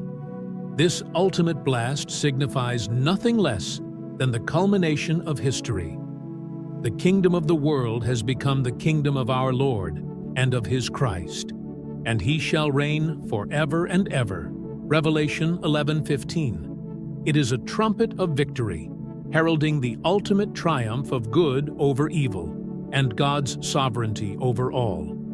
The significance of the trumpet sounds in Revelation extends beyond their immediate impact on the earth and its inhabitants. They symbolize the deeper spiritual journey every believer is called to undertake, a journey of faith, repentance, and transformation. With each echoing trumpet blast, believers are reminded of the fleeting nature of this world and the eternal reality that awaits. For Christians, the sounds of the apocalypse, as described in Revelation, are not mere ancient texts or theological constructs. They are a living element of their faith, a reminder of the covenant between God and humanity and the promise of a new creation. They inspire a sense of urgency, a call to live in accordance with God's will, and to remain vigilant and faithful in anticipation of Christ's return. Exploring the biblical significance of trumpet sounds and their role in the book of Revelation invites us to see these themes not just from a distance, but as active participants in an unfolding story. This narrative challenges us to reflect on our own lives, choices, and our relationship with the divine. The trumpet's symbolism draws us into a deeper understanding of the apocalypse, not merely as an end, but as a new beginning, a chance to witness the renewal of all things under Christ's reign. As we investigate the mysterious sounds reported around the world, from the ancient stones of Jerusalem to the far reaches of every continent, a chilling connection emerges. These celestial harmonies seem to echo the ominous blasts of the 6 trumpets described in Revelation. Among these, the 6th trumpet stands out, marking a moment of profound significance and divine intervention. According to Revelation 9:13-21, the 6th trumpet is a critical juncture in the end times narrative. It heralds the release of an army from the Euphrates River, destined to destroy a third of humanity. This isn't just a symbolic image. It serves as a stark reminder of the potential chaos and destruction that follows humanity's choices. The appearance of an angel at this moment underscores divine intervention and highlights the intricate relationship between celestial beings and the fate of the world. To both believers and the curious, the mysterious sounds reported worldwide resonate with this prophetic scenario. In Jerusalem, where history and destiny merge in unique ways, these sounds take on a deeper meaning. This isn't merely another unexplained phenomenon. It feels as though Jerusalem, with its rich history of prayer and prophecy, has become the epicenter of a divine message, a powerful call to awareness and reflection in the face of impending change. However, Jerusalem is not the sole witness to these extraordinary sounds. From the valleys of the United States to the mountains of Europe, from peaceful suburbs to bustling city centers, similar sounds have been reported, each one adding a piece to the unfolding puzzle. These are not isolated echoes of natural occurrences, but seem to be a global clarion call, a symphony from the heavens that speaks to the soul of humanity, urging a collective reckoning with our spiritual and existential path. The significance of these sounds, particularly when viewed through the lens of the 6th trumpet, cannot be overstated. The 6th trumpet is a harbinger of profound upheaval, a cosmic shift that challenges us to look beyond our immediate concerns and contemplate the larger, more profound implications of our existence and our actions. It prompts a series of urgent questions. Are we, as a species, as stewards of the earth and one another, heeding the warnings encoded in our own sacred texts? Are we prepared to face the consequences of our collective choices? In the face of such questions, the mysterious sounds become more than just an oddity. They are reflections of our deepest fears and loftiest aspirations. They remind us of the delicate balance between order and chaos, between divine grace and human agency. The sound of the 6th trumpet, with its call to spiritual warfare and its revelation of the forces at play beyond our perception, invites us to consider our place in a narrative far grander than ourselves. This connection between the mysterious sounds and the prophetic trumpet blast serves as a bridge, linking the ancient with the contemporary, the spiritual with the tangible. It is a reminder that the themes explored in the book of Revelation, judgment, redemption, the eternal struggle between good and evil, are not relegated to the past or to the realm of metaphor. They are alive and present, pulsating through the fabric of our current reality, imploring us to pay attention, to listen not just with our ears, but with our hearts.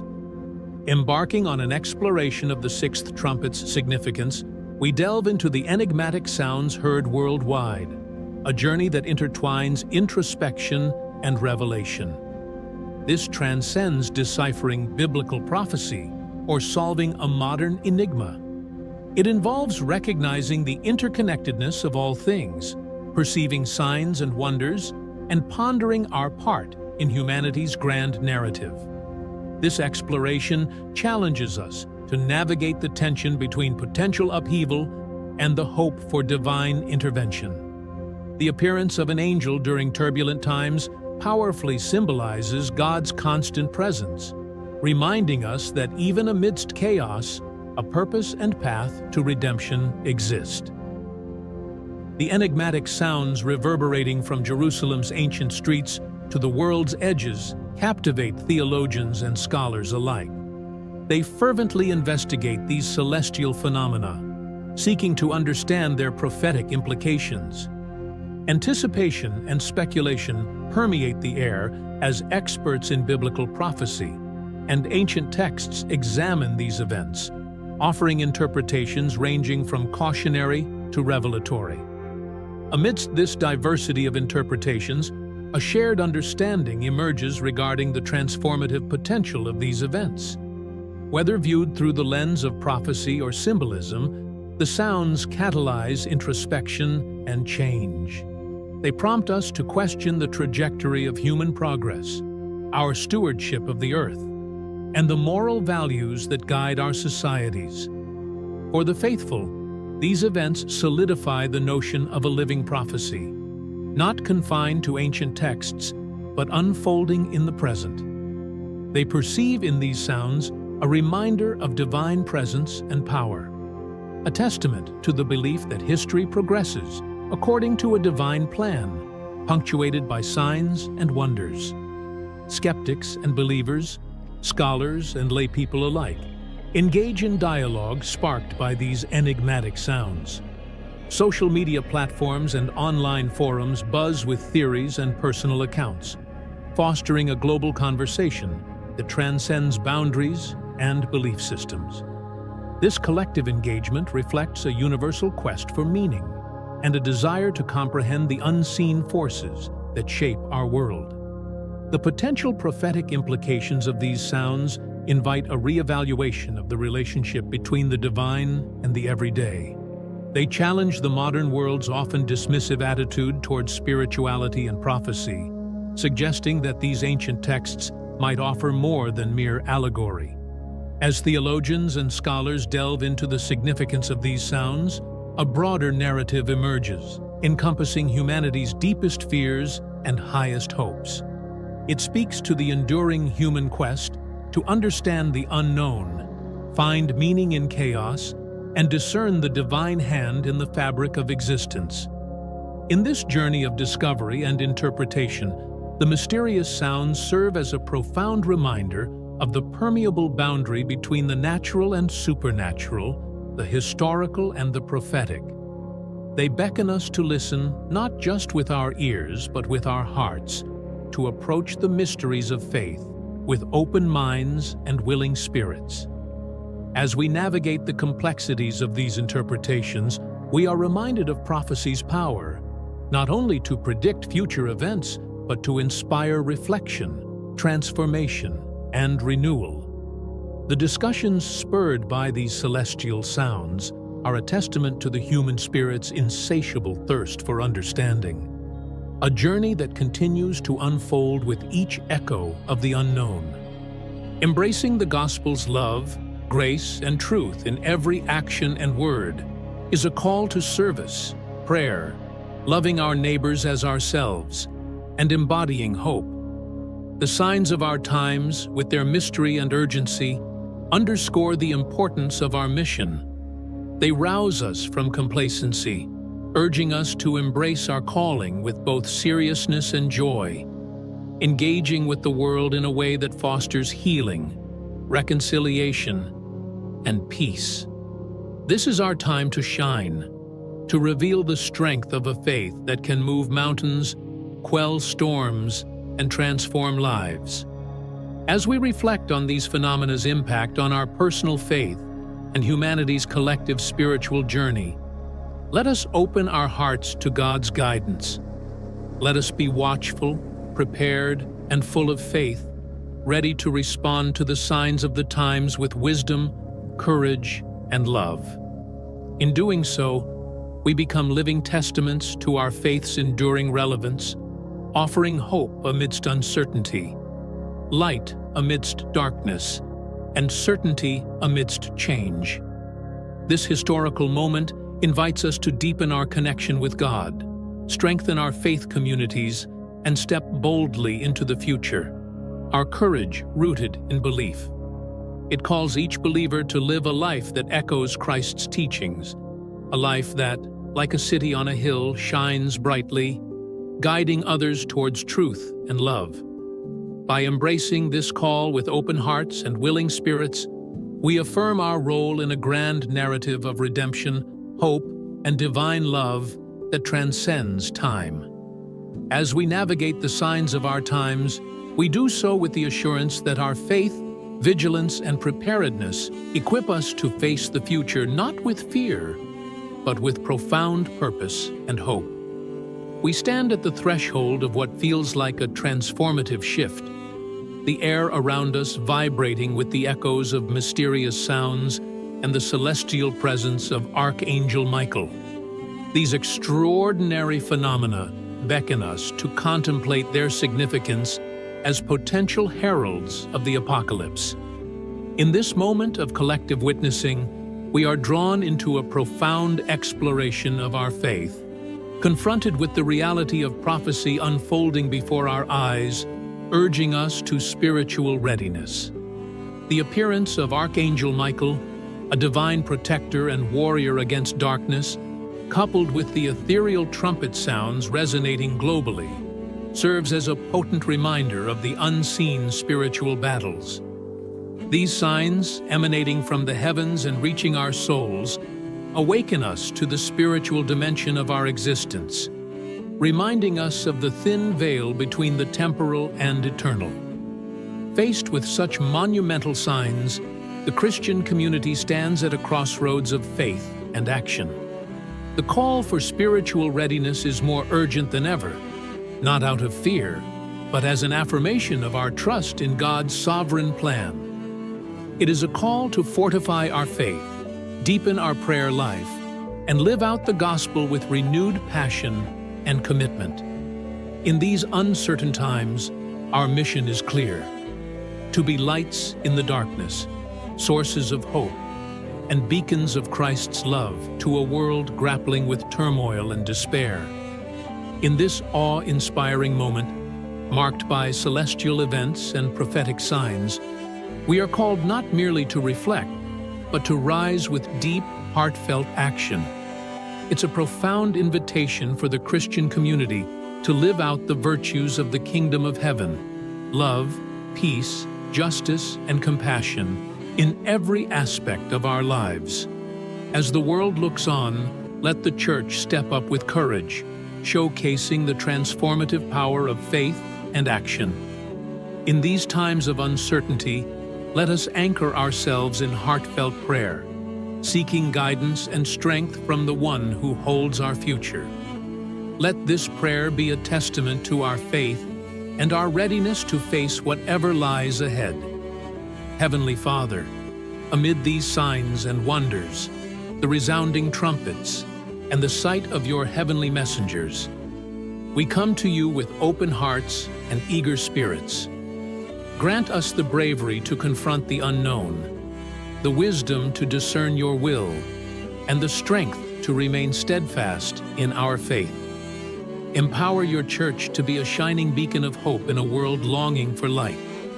Help us to embody your love, extend your grace, and live out the truth of your word in everything we do and say. In moments of doubt and fear, remind us of your unfailing love and the solid foundation of your promises. Let the constant presence of your Spirit guide us through the darkness. As we consider the signs of the times, deepen our commitment to you and the mission you have given us. May our prayers be earnest, our faith unwavering, and our dedication to the gospel resolute. Recognizing the importance of the Temple Mount to peoples of all three monotheistic faiths, Jews, Muslims, and Christians, Israel reaffirms its commitment to upholding unchanged the status quo on the Temple Mount, in word and in practice. The Rebbe, Rabbi Menachem Mendel Schneerson, 1902-1994, was a highly influential figure in Judaism and beyond. As the seventh and last Rebbe of the Chabad Lubavitch movement, he transformed a Hasidic sect into a global phenomenon. His teachings, leadership, and outreach efforts left an enduring impact on religious life, particularly within Judaism, but also extending to people of other faiths and backgrounds. The Rebbe was revered as a spiritual leader and scholar, His teachings, rooted in Jewish mysticism, Kabbalah, and Hasidic philosophy, emphasize the importance of love, joy, and intellectual engagement with Torah study. He encouraged individuals to find personal meaning and connection to God in their daily lives, fostering a sense of purpose and fulfillment. The Rebbe's charismatic personality and deep compassion drew people from all walks of life to seek his guidance and blessings. His talks and writings continue to inspire and guide countless individuals in their spiritual journeys. One of the Rebbe's most significant contributions was his emphasis on outreach, kiruv, and Jewish education. He initiated numerous programs aimed at bringing Jews closer to their heritage and fostering a deeper understanding of Judaism. The Rebbe's emissaries, shluchim, were sent to establish Chabad centers in cities around the world, creating a vast network of educational and social services. These centers offer classes, holiday programs, and community events, providing a welcoming space for Jews of all backgrounds to explore their faith. The Rebbe's outreach efforts extended beyond the Jewish community. He engaged in dialogues with leaders of other faiths, promoting understanding and cooperation.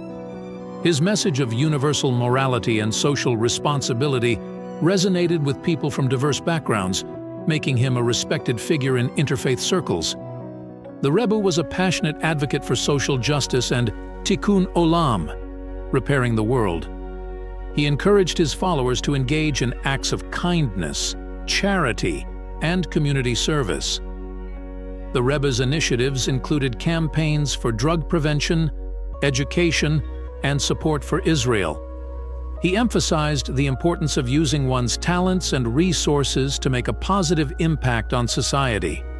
The Rebbe's impact on the religious landscape is profound. He revitalized Jewish life, bringing a sense of joy, relevance, and purpose to countless individuals. His emphasis on outreach and education has made Judaism accessible and meaningful to people who may have felt disconnected from their heritage. The Rebbe's message of love, kindness, and social responsibility continues to inspire people of all faiths to make a positive difference in the world. In addition, the Rebbe, a highly respected rabbi with influence extending to the White House, became a spiritual mentor to Benjamin Netanyahu in 1984. During Netanyahu's appointment as Israel's ambassador to the United Nations, he sought guidance from the revered Lubavitcher Rebbe, Rabbi Menachem Mendel Schneerson. The Rebbe cautioned Netanyahu about the deceitful and often treacherous nature of the institution he was entering, emphasizing the moral and ethical challenges he would face. A core teaching of the Rebbe was the belief that Jews could accelerate the arrival of the Messiah through faithful adherence to God's will. This adherence included the observance of mitzvot, commandments, and living a life of Torah values. The Rebbe was vocal in his criticism of Jews who were not actively preparing for the Messiah, perceiving this as a resistance to divine will and a neglect of their spiritual responsibilities. He believed that every Jew had a role to play in bringing about this divine era. The Rebbe conveyed to Netanyahu that God had a significant role in store for him, a politically astute message that deeply resonated with the young diplomat. Netanyahu, who was relatively unknown at the time, found the Rebbe's words both inspiring and daunting. The Rebbe passionately urged his followers to construct the Mishkan, a dwelling place for God, as well as the tabernacle, which represented a physical and spiritual home for the divine presence. He spoke extensively about the first and second temples in Jerusalem, emphasizing the urgent need for the third temple, which he believed was essential for the final redemption. There were widespread accounts of a private meeting in which the Rebbe, while Netanyahu was still relatively unknown, prophesied that he would become Israel's final prime minister, ultimately transferring power to the Messiah. This prophecy was delivered with the Rebbe's characteristic intensity and spiritual insight, leaving a profound impact on Netanyahu. Throughout their interactions, the Rebbe consistently reminded Netanyahu of his responsibility to hasten the arrival of the Messiah. He believed that Netanyahu's political career and influence could be instrumental in preparing the world for this transformative event. Since those meetings, Netanyahu has risen to become a prominent figure in the Middle East, with his decisions influencing the White House and political landscapes globally. His leadership has been marked by a strong stance on security, a commitment to Jewish identity, and a complex relationship with the international community. Time passed, and in 1994, the Rebbe passed away. As conflicts arose over the Temple Mount, Netanyahu repeatedly assured that there were no intentions to alter the existing situation. Israel remains steadfast in its commitment to upholding the status quo both verbally and practically, rejecting any suggestions to the contrary. Nevertheless, politics is a complex game, and the aspiration for the Third Temple persists. This aspiration is intertwined with national identity, religious fervor, and geopolitical considerations. In 1967, Jerusalem was entirely reunited under Jewish control for the first time since ancient times, an event interpreted by some as the fulfillment of biblical prophecies. Despite this, the immediate focus was on Israel's survival amidst ongoing conflict, and politicians did not prioritize rebuilding the Jewish temple. Sovereignty over the Temple Mount was transferred to Jordan and Jerusalem's Islamic Council, a decision perceived by some as fostering peace, but by others as a grave error that relinquished Israeli control over the sacred site. This decision continues to be a point of contention and a symbol of the complex interplay between religion, politics, and national identity in Israel. There's a growing interest in Israel about the possibility of building the Third Temple. Traditionally, the government avoided discussing who controlled the Temple Mount, the site where the temple would be built. This reticence stemmed from the sensitive and volatile nature of the site, which holds profound significance not only for Jews, but also for Muslims and Christians. However, recently, politicians have begun openly talking about rebuilding this important Jewish holy site, signaling a shift in public and political discourse.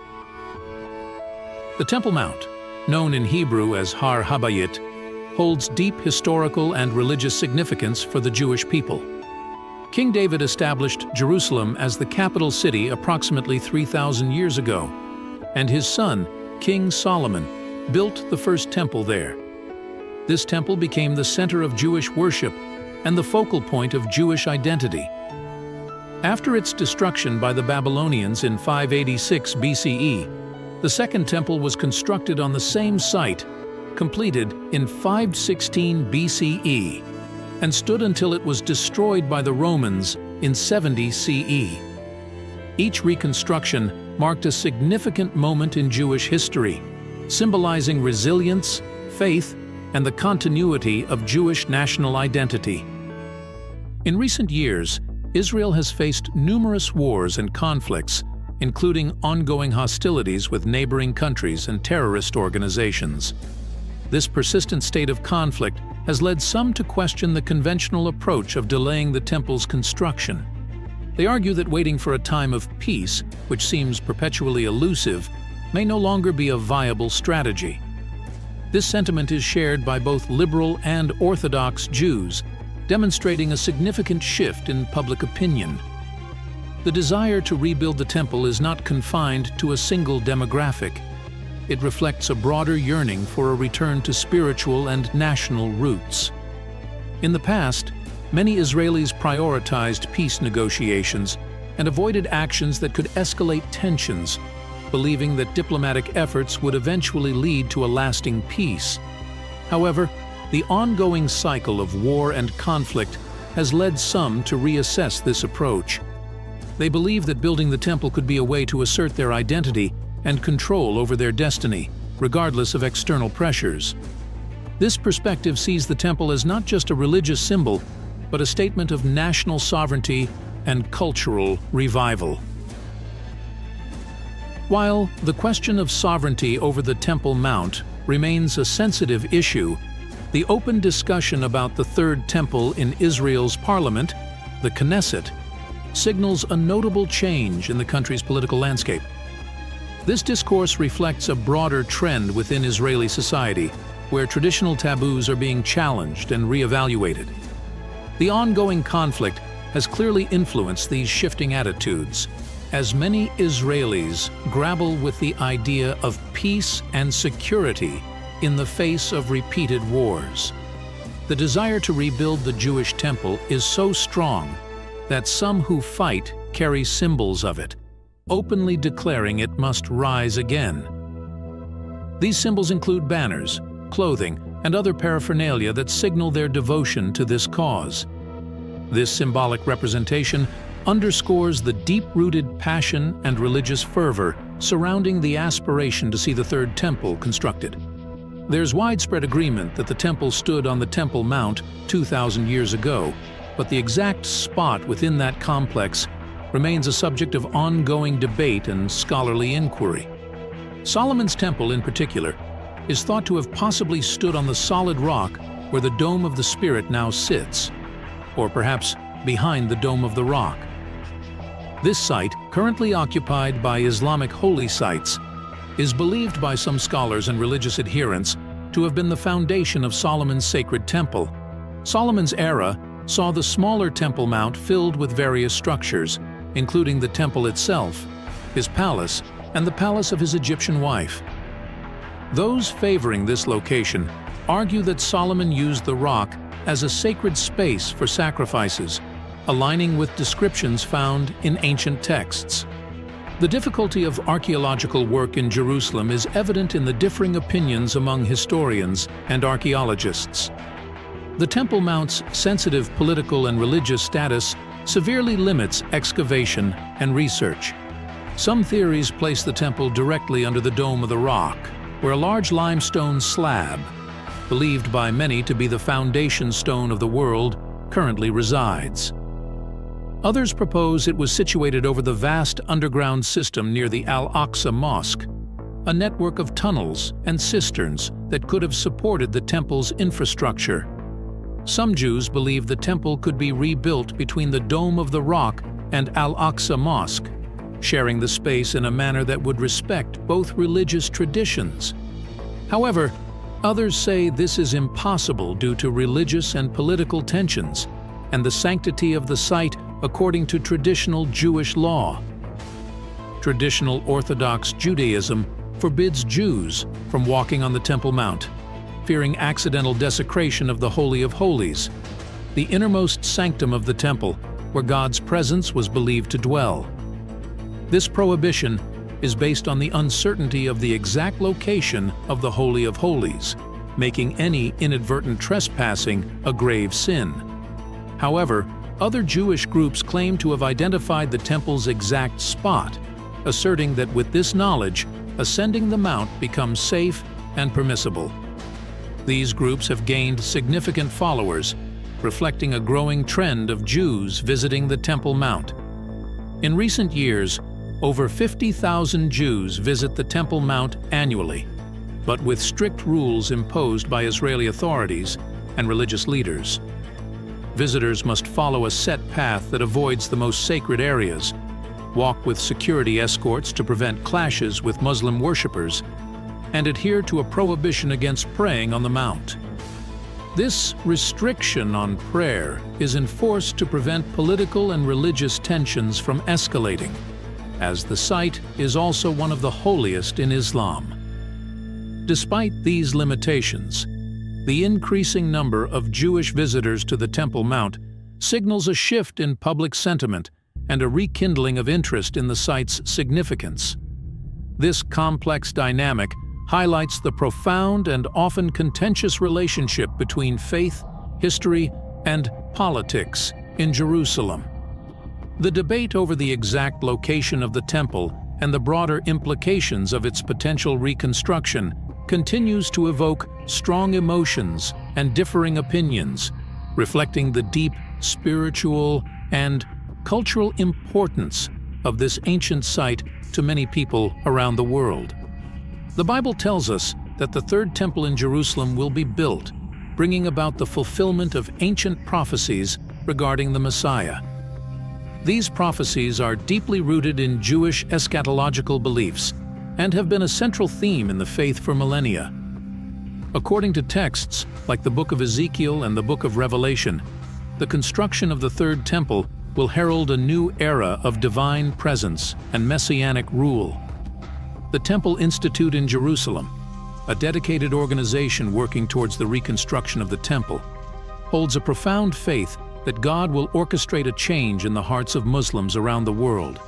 They envision a future where Muslim leaders will come to recognize the spiritual significance of the Jewish temple and willingly agree to relocate the Dome of the Rock and Al-Aqsa Mosque to accommodate its rebuilding.